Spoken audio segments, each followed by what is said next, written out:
Friend, मैं हूं भरत कुमार और आप सबका स्वागत करता हूं एक बार फिर अपने YouTube channel KP college of arts and science. ठीक है ना। तो यहाँ पे आपको ध्यान रखना है कि मेरे द्वारा बीए फर्स्ट ईयर के पॉलिटिकल साइंस के जो चैप्टर हैं वो यहाँ पे टीचिंग करवाए जा रहे हैं। तो अब आपको ध्यान रखना है कि आज अपना ये जो है लेसन नंबर 20 है। ठीक है ना। Paper first BA first year paper first का ये 20 और इस कह सकते हैं फर्स्ट पेपर का लास्ट लेसन है और इसका ये फर्स्ट वीडियो है। तो ये अभी ध्यान रखना है। ये जो लेसन है वो अब ध्यान रखना, प्रतिनिधित्व के सिद्धांत, प्रतिनिधित्व का जो सिद्धांत और इसके बारे में अल्पसंख्यक प्रतिनिधित्व के बारे में क्या है तो वो हम यहाँ पे समझेंगे। तो अब ये ध्यान रखना है कि प्रतिनिधित्व जो होता है, कहने का मतलब प्रतिनिधित्व क्या होता है तो आपको पता होगा, नहीं है तो एक बार आप गौर से सुन लीजिए कि कोई भी जनता है वह खुद एक तो वोट देती है या फिर उसके द्वारा जो वोट दिया जाता है फिर वो जीतता है व्यक्ति, जो प्रतिनिधि है जिसको वोट दिया वो उस लोगों का प्रतिनिधित्व हो गया, प्रतिनिधित्व हो गया। तो अब वो आगे वोट दे सकता है या आगे वो सरकार के रूप में कार्य करता है। तो लोगों के द्वारा चुना गया जो प्रतिनिधि जो व्यक्ति होता है वो प्रतिनिधि कहलाता है। अब इसके संदर्भ में यहाँ पे जो लेसन है वो समझते हैं। तो पहला यहाँ पे है कि प्रतिनिधिक प्रणाली की आवश्यकता क्यों है। ठीक है ना। तो इसको देखना है। आधुनिक काल में विश्व के अधिकांश राज्यों के द्वारा प्रजातंत्रात्मक शासन व्यवस्था को अपनाया गया। तो ये ध्यान रखना है क्योंकि प्रजातंत्र यानी प्रजा के हित के लिए जो सही शासन व्यवस्था है उसी को ही वर्तमान में अपनाया गया है। अब यहाँ पे हम बात करते हैं, प्रजातंत्रात्मक शासन व्यवस्था दो प्रकार की होती है। क्यों अपनाया गया है? क्योंकि प्रजातांत्रिक व्यवस्था के लिए,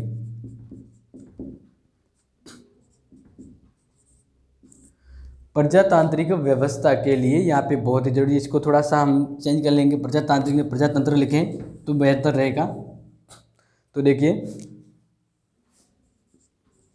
प्रजातंत्रात्मक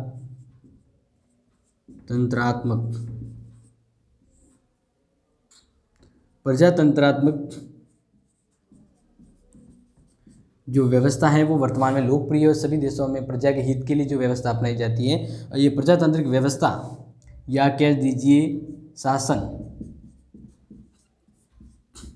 दो प्रकार के होते हैं। कितने प्रकार के होते हैं? दो प्रकार के। जो पहला जो प्रकार है जो हम यहाँ पे पढ़ रहे हैं, तो पहला प्रकार जैसे आप भी आपको बताएंगे, एक तो होता है प्रत्यक्ष लोकतंत्र। क्या होता है? प्रत्यक्ष, या दूसरा हम कहते हैं अप्रत्यक्ष। तो इस तरह से प्रजातंत्रात्मक जो व्यवस्था है या प्रजातंत्रात्मक जो शासन है तो ये दो तरह का होता है। ठीक है ना। प्रत्यक्ष प्रजातंत्र और अप्रत्यक्ष प्रजातंत्र।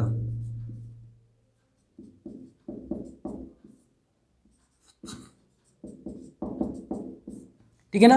तो ये आपको समझना है। वर्तमान में प्रजातंत्र ही सर्वाधिक व्यापक शासन व्यवस्था है और इस तरह से प्रजातांत्रिक शासन व्यवस्था भी दो प्रकार की होती है, प्रत्यक्ष प्रजातंत्र और अप्रत्यक्ष प्रजातंत्र।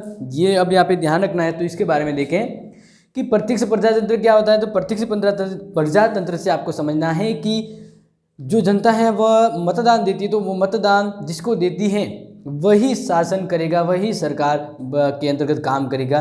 तो सरकार जनता का उस प्रतिनिधि से सीधा संपर्क भी रहता है जब वो शासन करता है प्रतिनिधि। तो इस तरह से जनता के यानी लोगों के द्वारा जो वोट दिया गया वो डायरेक्टली उस व्यक्ति के खाते में गया है, यानी वो व्यक्ति उससे जीत गया है। तो इस तरह से ये कहलाता है प्रजातंत्र, प्रत्यक्ष प्रजातंत्र कहलाएगा। ठीक है ना। तो प्रत्यक्ष प्रजातंत्र आप समझ गए हैं। अब इसके बारे में आपको ध्यान रखना है। प्रत्यक्ष प्रजातंत्र में जनता प्रत्यक्ष रूप से शासन में भाग लेती है। जैसे जो भी कोई भी व्यवस्था या चुनाव हो रहा है उस व्यवस्था में खुद स्वयं मतदाता जाके वोट देते हैं और वह सीधा उस व्यक्ति के खाते में जाता है जिसको जीतना होता है, जिसको वोट दिया है लोगों ने। तो वो प्रत्यक्ष प्रजातंत्र हो गया। अब ये तो हो गया प्रत्यक्ष प्रजातंत्र। अब प्रत्यक्ष प्रजातंत्र की व्यवस्था कहाँ कहाँ है तो वो भी आपको ध्यान रखना है, लेकिन बताएंगे।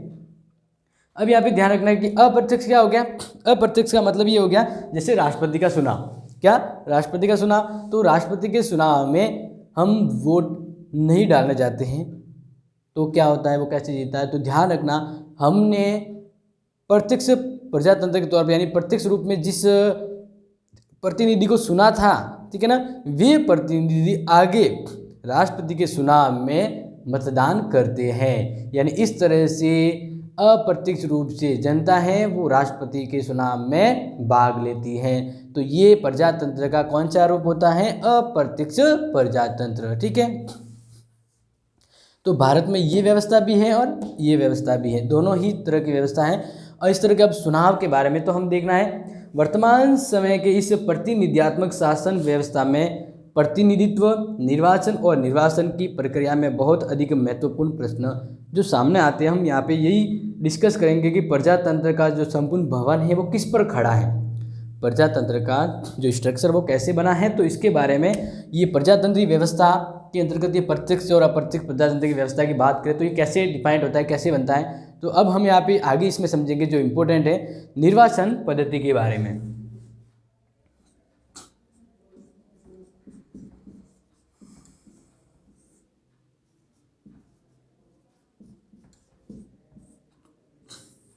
तो वेरी इंपॉर्टेंट, आपको ध्यान रखना है प्रजातंत्र के अंदर जो जिस तरह के दो तरह के रूप यहाँ पे देखे हैं, तो इसी तरह से वहाँ पे निर्वाचन कैसा होता है, यानी प्रजातंत्र के अंदर निर्वाचन पद्धति किस तरह की है, तो वो हम यहाँ पे समझेंगे। तो निर्वाचन पद्धति सामान्यतः कितने प्रकार की होती है? 2 प्रकार की होती है। निर्वाचन पद्धति 2 प्रकार की होती है।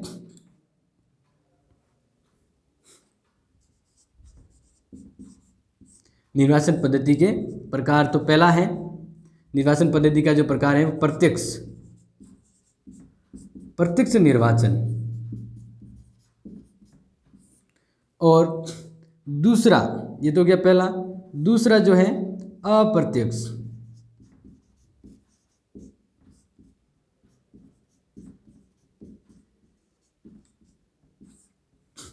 प्रत्यक्ष निर्वाचन और अप्रत्यक्ष निर्वाचन, तो ये आपको ध्यान रखना है। यहाँ पे प्रत्यक्ष निर्वाचन और अप्रत्यक्ष निर्वाचन के बारे में हम बात कर रहे हैं क्योंकि निर्वाचन की 2 पद्धतियां हैं जो हमारे सामने यहाँ पे हैं और इसके बारे में विस्तार से डिस्कस करेंगे। तो देखिए, यदि निर्वाचक प्रत्यक्ष रूप से अपने प्रतिनिधि को निर्वाचित करे, इसमें क्या होगा, जो निर्वाचक यानी हम इस निर्वाचक के अंदर हम बात करें जो व्यक्ति हैं, ठीक है ना, प्रत्यक्ष रूप से अपने प्रतिनिधि निर्वाचित करे, निर्वाचक अपने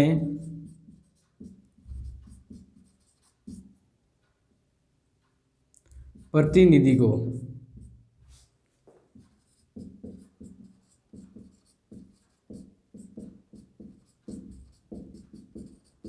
निर्वाचित करे। मतलब यहाँ पे ये समझना है, आगे जो बता रहा हूँ कि यहाँ पे हो गया मतदाता और आगे सीधा जो वोट जाएगा उस मतदाता का वो उस व्यक्ति को मिलेगा जो क्या होगा, उसका प्रतिनिधि। तो इस तरह से सीधा संबंध होता है, मतदाता से सीधा वोट है वो प्रतिनिधि को मिलता है। यानी निर्वाचक अपने प्रतिनिधि को प्रत्यक्ष से निर्वाचित करे तो ये व्यवस्था, ये जो निर्वाचन की पद्धति है वह प्रत्यक्ष निर्वाचन कहलाएगा। समझ में आ गया। और इस तरह से ये जो विधि है ये बहुत ही सरल विधि है। ये जो पद्धति है और ये जो विधि इसकी बात करें तो सरल विधि है क्योंकि इसमें सीधा वोट है उसके खाते में जाता है और वो विजेता हो जाता है। तो ये सीधी विधि है, सिंपल विधि है।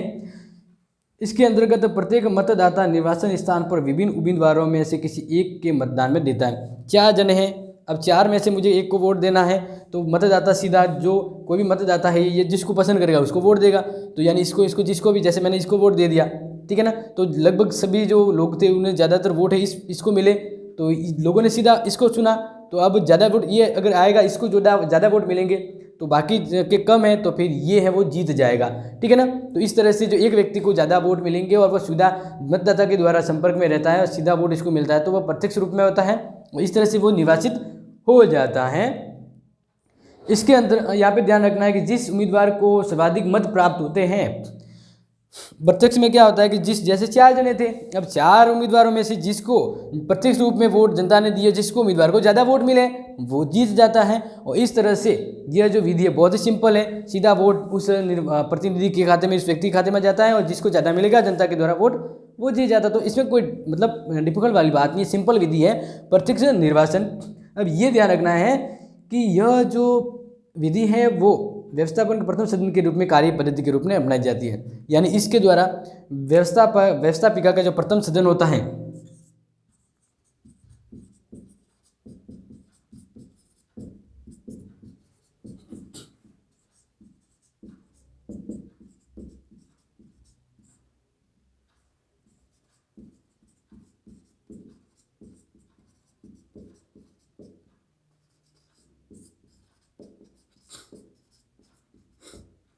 तो इस तरह से आपको ध्यान रखना है कि ये जो पद्धति है वो व्यवस्थापिका के प्रथम सदन के चुनाव में ये विधि अपनाई जाती है। और दूसरा ध्यान रखना कि ये विधि इस तरह की चुनावी प्रक्रियाएं किस देश में अपनाई जाती है। प्रत्यक्ष निर्वाचन कहाँ कहाँ होता है, तो ध्यान रखना भारत कहाँ होता है, भारत में ये है प्रत्यक्ष निर्वाचन, इंग्लैंड में भी है ये प्रत्यक्ष निर्वाचन,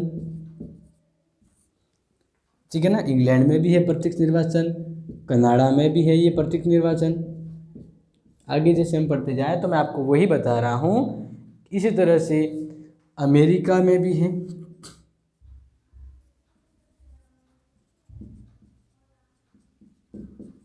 और सबसे अच्छा एग्जाम्पल अगर आपको पूछे प्रत्यक्ष प्रथा सबसे अच्छा रूप तो वो है स्विट्जरलैंड।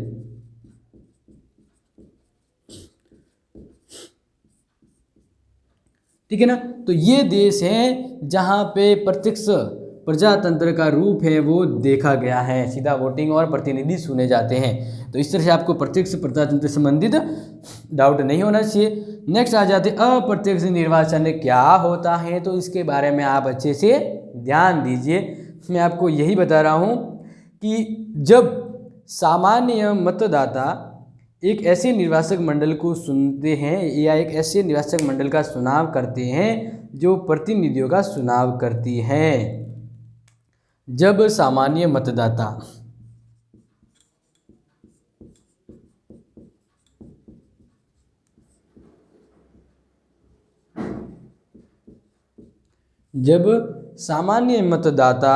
एक ऐसे निर्वाचन मंडल का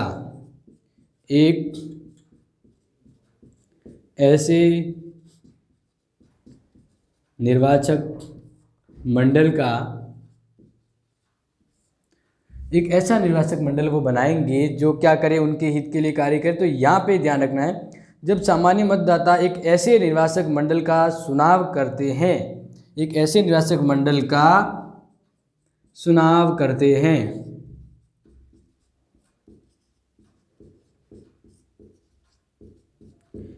ठीक है ना, यानी जो मतदाता है, ठीक है ना, वह वोट देंगे, उसके द्वारा एक क्या चुना जाएगा, एक निर्वाचक मंडल बनेगा। क्या बनेगा, एक निर्वाचक मंडल बनेगा जो प्रतिनिधियों का चुनाव करता है, जो प्रतिनिधियों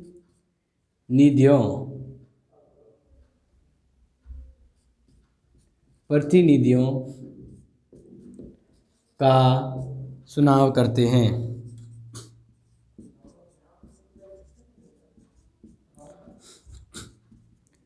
अब यहाँ पे आपको समझना है, जैसे मैं आपको इस तरह का एक समझाऊं, तो यहाँ पे है मतदाता, क्या है, मतदाता है।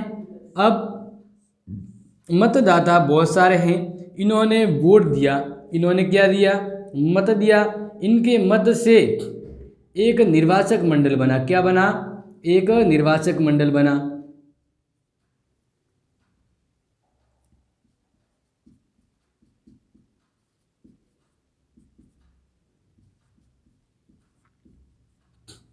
यानी लोगों ने वोट दिया, इस वोट से एक निर्वाचक मंडल बना, ठीक है ना। निर्वाचक मंडल का मतलब ये समझ लीजिए कि हमने जो वोट दिया, ठीक है ना, वोट देने के बाद हमने जिसको वोट दिया वो क्या बन गए, MLA बने, ठीक है ना, MP MLA बने, ठीक है ना। और जो होता है ना विधायक, जो MLA हो गए हैं, तो ये जो MLA की जैसे हम बात करें, विधायक की हम जो बात करें, तो उनको हमने वोट दिया। इस तरह से वे एक तरह से क्या बन गए, निर्वाचक मंडल बन गए, ठीक है ना, क्या बन गए, निर्वाचक मंडल। फिर आगे क्या करते हैं, मत देते हैं।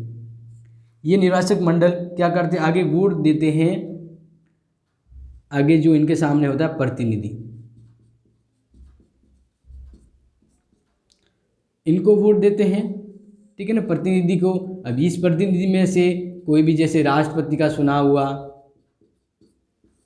या फिर राज्यसभा का,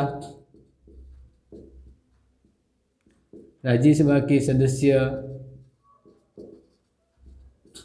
तो इस तरह से ये चलता है, मतलब सीधा मतदाता वोट है, सीधा मतदाता वोट है वो इसको नहीं देगा, इसको नहीं देता है, ठीक है ना।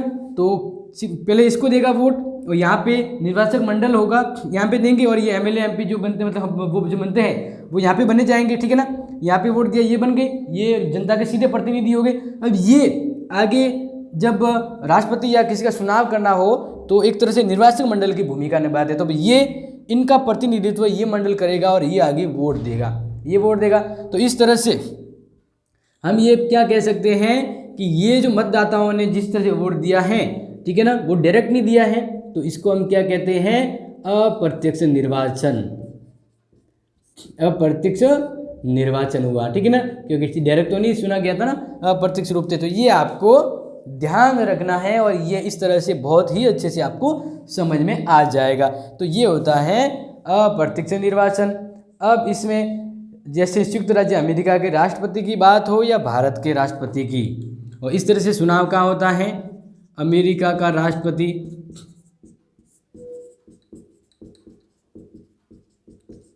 और जो भारत के जो राष्ट्रपति चुने जाते हैं, ठीक है ना, इनका जो चुनाव होता है, क्या होता है, चुनाव वो कौन सी पद्धति से होता है, अप्रत्यक्ष निर्वाचन पद्धति से। समझ में आ गया। तो इस तरह से ये बहुत ही अच्छा है, आपको अच्छे से दिमाग में भी आ जाएगा कि भाई जो प्रजातंत्र में जो निर्वाचन प्रणाली है वो दो तरह की होती है, मतलब प्रत्यक्ष प्रजातंत्र और अप्रत्यक्ष होता है, लेकिन इसमें निर्वाचन पद्धति है वो दो तरह की होती है, एक तो होती है प्रत्यक्ष और दूसरी होती है अप्रत्यक्ष निर्वाचन, ठीक है। तो अब हम यहाँ पे क्या देखेंगे, अब हम देखेंगे कि इस सब दोनों को बारी बारी से हम यहाँ पे समझेंगे। तो अभी आपको यहाँ पे पॉइंट के अकॉर्डिंग ही समझाऊंगा। तो आप ये जो मैंने समझाया है, जो बोर्ड पे आपके सामने ये जो जिस तरह से बना है, तो आप इसको क्या करें, नोट कर लें। नोट करने के टाइम लगता है और लगता है कि तो ऑनेस्टली ये कब नोट करेंगे इसको, तो क्या कर लो, स्क्रीनशॉट ले लो जल्दी। चलो अब आगे स्टार्ट करते हैं नेक्स्ट की प्रत्यक्ष प्रजातंत्र और अप्रत्यक्ष निर्वाचन पद्धति के ऊपर पढ़ रहे हैं। तो प्रत्यक्ष निर्वाचन और अप्रत्यक्ष निर्वाचन के बारे में हम समझेंगे, इन दोनों के गुण और दोष के बारे में, तो कंपैरिजन के तौर पे, ठीक है ना। एक पूरा बोर्ड आपका स्लाइड हो जाएगा जिसमें आपको अच्छे से समझना है।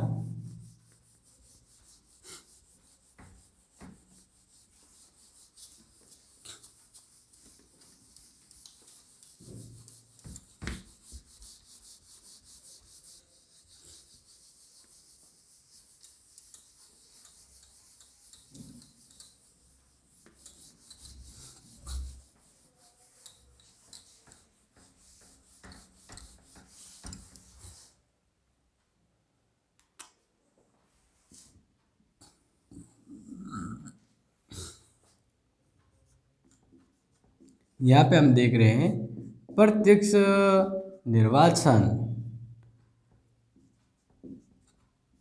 और इधर हम चर्चा करेंगे अप्रत्यक्ष निर्वाचन। इसके बारे में क्या इंपॉर्टेंट जो आपको याद रखना है,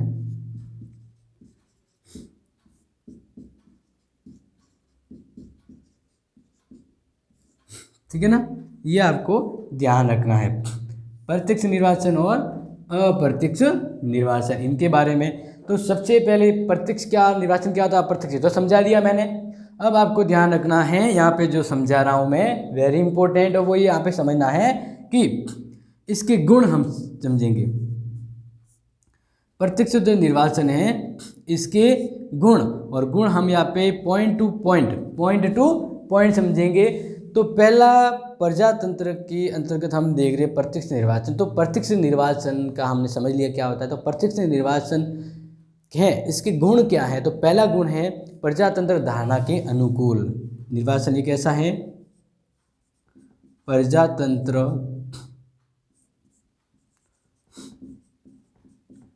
धारणा के अनुकूल, ठीक है। ये जो प्रजातंत्र का मतलब क्या है, जैसे लोकतंत्र की बात, जिसमें प्रजा का बहुत ध्यान रखा जाता है। जो सरकार जो काम कर रही है प्रजा के हित के अकॉर्डिंग कर रही है, जैसा प्रजा यानी लोग चाहते हैं वैसे ही सरकार काम करे। तो इसके लिए प्रजा यानी जो लोग हैं और जो प्रजातंत्र के अंदर जो सरकार बैठती है, दोनों का प्रत्यक्ष संबंध हो, ठीक है ना। तो इस तरह से आमने सामने जब होंगे तो बीच में दूरियां कमियां नहीं रहेगी, कुछ गलतफहमियां नहीं रहेगी और सरकार जो काम करेगी सही से करेगी, लोग इस सरकार से संपर्क में रहेंगे। तो इस तरह से ये होना क्यों जरूरी है, तो वहाँ पे शासन व्यवस्था में चुनाव कैसा होना चाहिए, निर्वाचन प्रत्यक्ष रूप में होना चाहिए। तो ये एक गुण हो गया प्रजातंत्र धारणा के अनुकूल, यानी निर्वाचन प्रत्यक्ष निर्वाचन क्या है, प्रजातंत्र जैसा है उसके लिए प्रत्यक्ष निर्वाचन बहुत ही सही है और इसके अनुकूल है। जैसा प्रजातंत्र है उसको जैसी शासन व्यवस्था चाहिए वैसे शासन व्यवस्था है, वो उसके लिए जो निर्वाचन जो पद्धति है प्रजातंत्र के लिए जो उचित निर्वाचन पद्धति है वह है प्रत्यक्ष निर्वाचन, ठीक है ना। प्रजातंत्र के अनुकूल है, जैसा प्रजातंत्र साधारण निर्वाचन में वैसा ही इसमें होता है। नेक्स्ट देखें, मतदाता और प्रतिनिधि के मध्य संपर्क।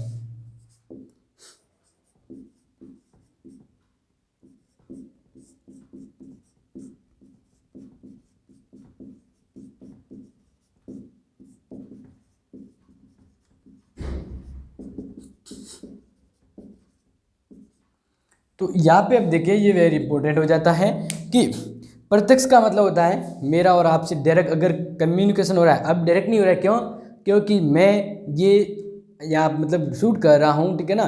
तो इससे मैं है वो डायरेक्टली आपके पास तो एक तरह से नहीं आ रहा हूँ, आप मुझे वीडियो यूट्यूब के माध्यम से देख रहे हैं, तो ये इनडायरेक्टली हो जाता है।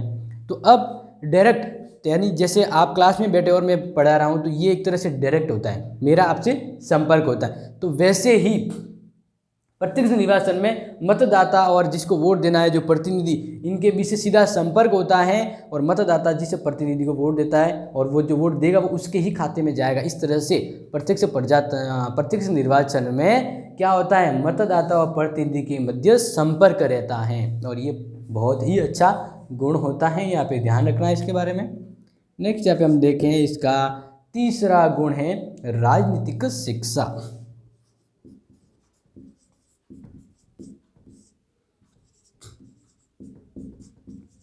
यहाँ पे ये बात की जा रही है कि राजनीतिक शिक्षा से आपको ये समझना है कि प्रत्यक्ष निर्वाचन के द्वारा जब जनता अपने प्रतिनिधियों को प्रत्यक्ष रूप से चुनती है, वोट देती है, तो विभिन्न दल और उसके उम्मीदवार अपनी नीति और कार्य जो प्रोग्राम बनाते हैं उन प्रोग्राम को जनता के सामने रखते हैं और जनता को बड़ी भारी राजनीतिक शिक्षा मिलती है कि कौन सी पार्टी है वो क्या करेगी हमारे लिए, कौन सी पार्टी है जिसको हम वोट देते तो वो जीतेगी। तो इस तरह से जो राजनीतिक जो पार्टियां हैं वह राजनीतिक जो ज्ञान है वो बढ़ाती है, लोगों से संपर्क रखती है और लोगों से मिलती है। तो इस तरह से लोगों को प्रत्यक्ष निर्वाचन के द्वारा राजनीतिक नॉलेज जुड़ता है, क्योंकि जो प्रतिनिधि होते हैं वो जब चुनने होते हैं तो चुनाव के लिए वो सीधे जनता के संपर्क में आते हैं। तो इस तरह से लोगों की राजनीतिक जो शिक्षा है वो प्राप्त होती है। तो ये तो हमने 3 यहाँ पे देखे इसके इस निर्वाचन के गुण, प्रत्यक्ष निर्वाचन के गुण। अब हम पढ़ रहे हैं कि इसके दोष, इस निर्वाचन पद्धति के दोष क्या हैं प्रत्यक्ष निर्वाचन पद्धति के, क्योंकि आपको पता है कि हर कोई जो होता है वह यहाँ पे उसके दोष जरूर होते हैं। ओके, तो अब देखिए इसके दोष क्या हैं, ठीक है ना। आपको ध्यान रखना है कि प्रत्यक्ष निर्वाचन के दोष, तो दोष में ध्यान रखना है कि इसमें क्या होता है, सामान्य निर्वाचक का मत त्रुटिपूर्ण। यहाँ पे इसका ये मतलब सामान्य निर्वाचक का मत त्रुटिपूर्ण।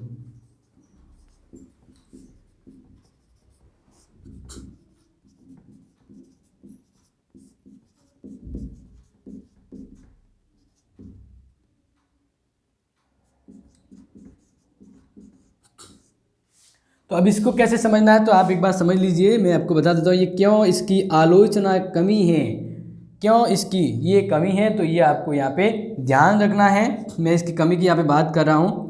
तो प्रत्यक्ष निर्वाचन का एक दोष क्या है, सामान्य निर्वाचक का मत त्रुटिपूर्ण, यानी आलोचक का कथन है कि जनता अपने मत का उचित प्रयोग करने की क्षमता नहीं होती है।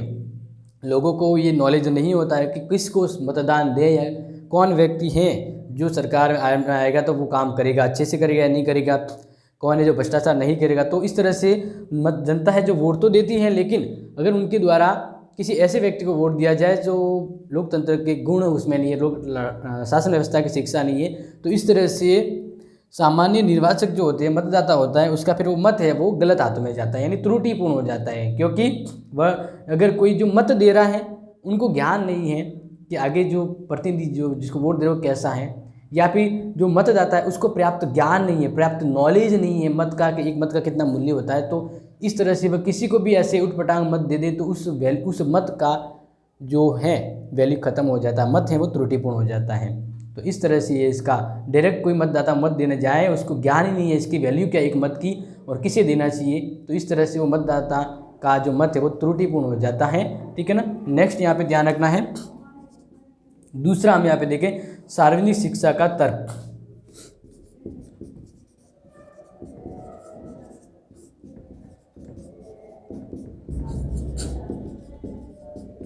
नेक्स्ट देखना है कि जो कहते हैं कि प्रत्यक्ष निर्वाचन के द्वारा लोगों को सार्वजनिक शिक्षा मिलती है, ये बात कहा जाता है कि प्रत्यक्ष निर्वाचन से लोगों को राजनीतिक शिक्षा मिलती है, जबकि प्रत्यक्ष निर्वाचन के अंतर्गत किया जाने वाला निर्वाचन अभियान शिक्षा अभियान नहीं होता है। जब लोग जो व्यक्ति जो नेता होते हैं जो वोट के लिए आते हैं तो वो अपने साल पुलूसी और अपने स्वभाव के अकॉर्डिंग लोगों से मत आकर्षित करते हैं, तो वहाँ पर राजनीतिक शिक्षा है वो नहीं मिलती है लोगों को। ये एक त्रुटिपूर्ण बात है वो सामने आती है और बुद्धिमान व्यक्ति निर्वाचन से दूर रहते हैं।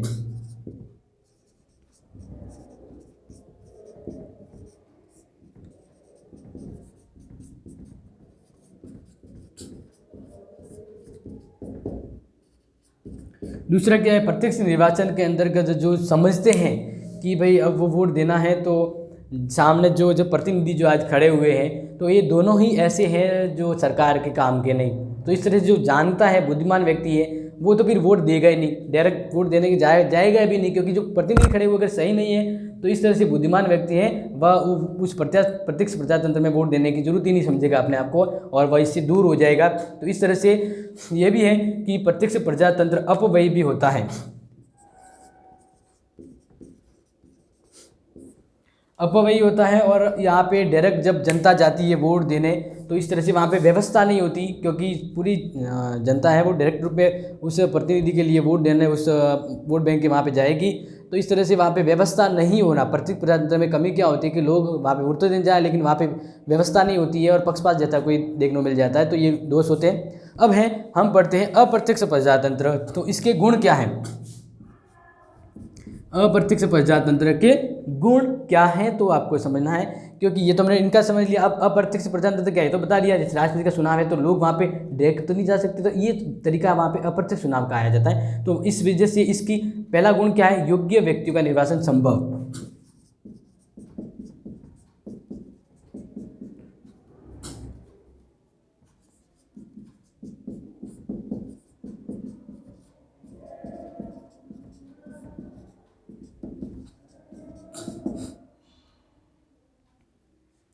तो नेक्स्ट जो हम बात कर रहे हैं वो यहाँ पे ध्यान रखना है कि यहाँ पे क्या होता है कि प्रत्यक्ष निर्वाचन में क्या होता है, अप्रत्यक्ष निर्वाचन क्षेत्र के अंदर जैसे मतदाताओं ने जिसको वोट दिया वो वोट फिर जो प्रतिनिधि सुनते हैं वे फिर आगे जब वोट देंगे तो उनका एक निर्वाचक मंडल बनेगा।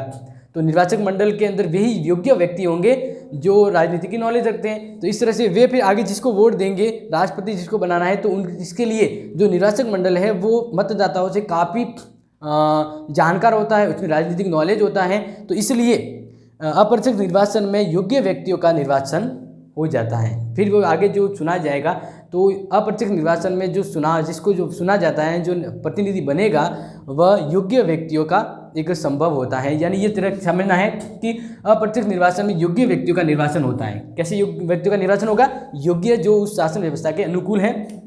दूसरा, निर्वाचन पद्धति के दोष कम हो जाना। यहाँ पे हम ध्यान रखें निर्वाचन पद्धति के दोष कम हो जाना। दूसरा गुण क्या है,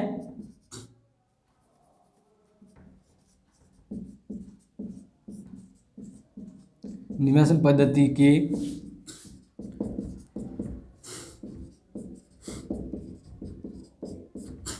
यानी ये जो अप्रत्यक्ष निर्वाचन है इसमें क्या होता है कि निर्वाचन यानी चुनाव के लिए जितने भी दोष होते हैं वह इस पद्धति में दोष कम हो जाते हैं। यानी जितने भी अगर चुनाव के अंतर्गत जो धांधलियाँ होती है या जो हम कहें कि जो पक्षपात वगैरह होता है, जो चुनाव के अंदर जो जितनी भी कमियां होती है वे कमियां अप्रत्यक्ष निर्वाचन में देखने को नहीं मिलती है, क्योंकि प्रत्यक्ष निर्वाचन में निर्वाचन व्यवस्था के आधारभूत ठोस है वो है, तो इसी वजह से भीड़ तंत्र की बुराई कम हो जाती है, क्योंकि यहाँ पे अप्रत्यक्ष निर्वाचन में भीड़ नहीं होती है। प्रत्यक्ष में तो क्या एक साथ सभी मतदाता जाए तो भीड़ हो जाती है, फिर वोट देने का सही नहीं रहता। जबकि इसमें अप्रत्यक्ष निर्वाचन होता है, इसमें पहले सुना जाता है प्रतिनिधि को, मतलब एक निर्वाचक मंडल को सुन लेते हैं, वो निर्वाचक मंडल फिर आगे प्रतिनिधि को सुनता है, जैसे राष्ट्रपति को सुनना है। तो इस तरह एक व्यवस्थित चलता है। यहाँ पे निर्वाचन के जो दोष है वो कम हो जाते हैं। नव स्थापित प्रजातंत्रों के लिए श्रेष्ठ। तीसरा क्या है? नव स्थापित प्रजातंत्रों के लिए उचित, यानी ये जो अप्रत्यक्ष निर्वाचन पद्धति है वह नए जो राष्ट्र बने हैं उनके लिए, उनके अंदर प्रजातंत्र अगर है तो उन प्रजातंत्र को सुनने के लिए अप्रत्यक्ष निर्वाचन पद्धति बहुत ही महत्वपूर्ण है, इसका योगदान है। और लास्ट ये ध्यान रखना कि बड़े चुनाव, जब बड़े चुनाव होते हैं,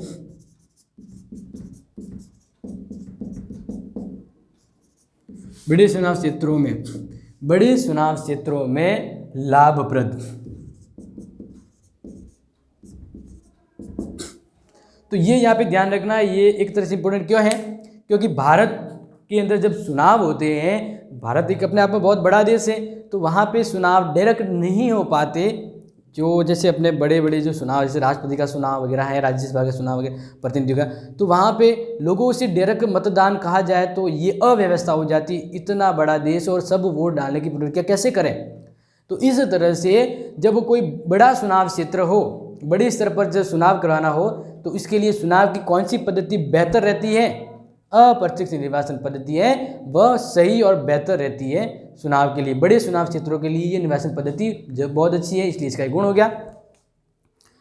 अब हम देखते हैं इसके दोस्त, कि यानी हर किसी के दोस्त तो होते ही। अब अप्रत्यक्ष निर्वाचन पद्धति के दोष क्या है? तो पहला देखना है अप्रजातांत्रिक है। ये पहला क्या हो गया?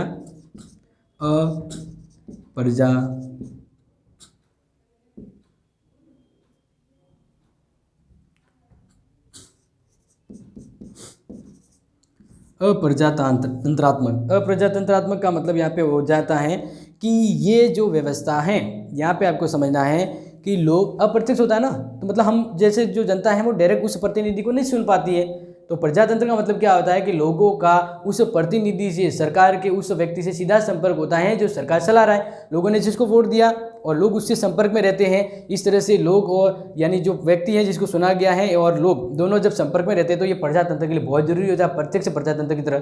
तो यहाँ पे प्रत्यक्ष वोट संपर्क नहीं होता उस सरकार के उस व्यक्ति से जो सरकार शासन चला रहा है और जनता, इनका सीधा संपर्क नहीं हो पाता। यानी कह सकते हैं अप्रत्यक्ष निर्वाचन पद्धति है वह अप्रजातांत्रिक है। प्रजातंत्र की तरह यानी प्रत्यक्ष लोकतंत्र की जो गुण होता है वो इसमें यहाँ पे नहीं दिखाई देता, अप्रजातांत्रिक हो जाती है। फिर दूसरा है रिश्वत की आशंका।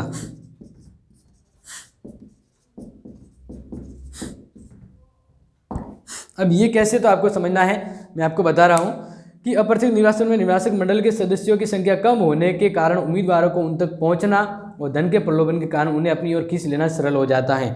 फिर क्या होता है, जैसे हमने इस चीज़ को सुना, निर्वाचक मंडल वह फिर आगे चुनाव में भाग लेता है, बड़े चुनावों में, जैसे कि राज्यसभा या राष्ट्रपति चुनाव। तो वहाँ पे क्या होता है कि कोई भी व्यक्ति है उन निर्वाचक मंडल के अंतर्गत पैसों की धांधली यानी पैसे खरीद फरोख्त के द्वारा किसी भी प्रतिनिधि को निर्वाचक मंडल में किसी भी सदस्य को अपनी ओर कर लेता है, वो चुनाव जीत जाता है। तो इस तरह से रिश्वत की आशंका वहाँ पे बनी रहती है। जनता का प्रतिनिधि से संपर्क नहीं।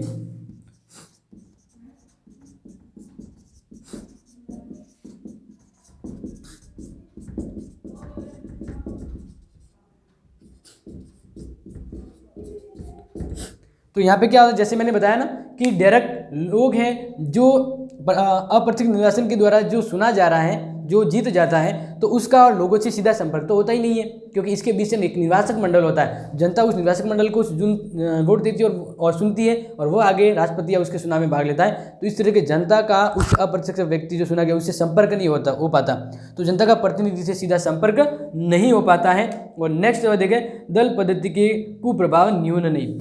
नेक्स्ट, सार्वजनिक कार्य में उदासीनता।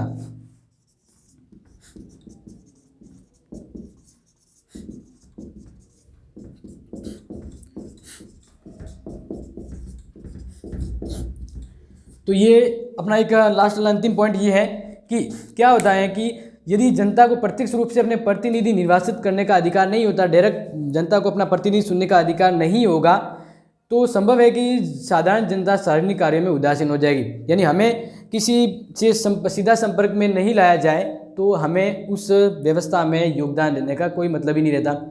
यानी कहने का मतलब है जैसे फंक्शन है समाज का, तो वहाँ पे जो प्रमुख उस फंक्शन को चलाने वाले अधिकारी को अगर हमें सुनना है तो हम सब उसमें वोटिंग करेंगे कि हाँ ये वाला व्यक्ति है जो इस समाज को चलाएगा।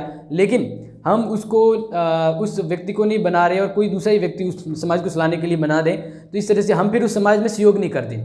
यानी कहने का मतलब ये है अप्रत्यक्ष निर्वाचन के द्वारा क्या होता है कि प्रतिनिधि से और जनता का संपर्क नहीं हो पाता है, तो फिर जनता है वह उस व्यक्ति और शासन के प्रति उदासीन हो जाती है, यानी उसको फिर इच्छुकता से रुचिपूर्ण उस शासन व्यवस्था में काम नहीं कर पाती है। तो इस तरह से आज हमने देख लिया है कि निर्वाचन पद्धति दो तरह की होती है, प्रत्यक्ष निर्वाचन और अप्रत्यक्ष। इसके बारे में समझा कि क्या है, और फिर अब समझा है गुण दोष, ठीक है ना। तो दोनों के समझ लिए, बहुत ही इंपॉर्टेंट आज का जो वीडियो था। अब ये अगर अच्छा लगा है तो इसको जरूर शेयर करें, और कन्फ्यूजन है तो कमेंट बॉक्स में मेंशन करें। तब तक नेक्स्ट पार्ट में हम आएंगे, मिलेंगे आपसे अगली वीडियो में। तब तक पढ़ते रहिए। Thank you.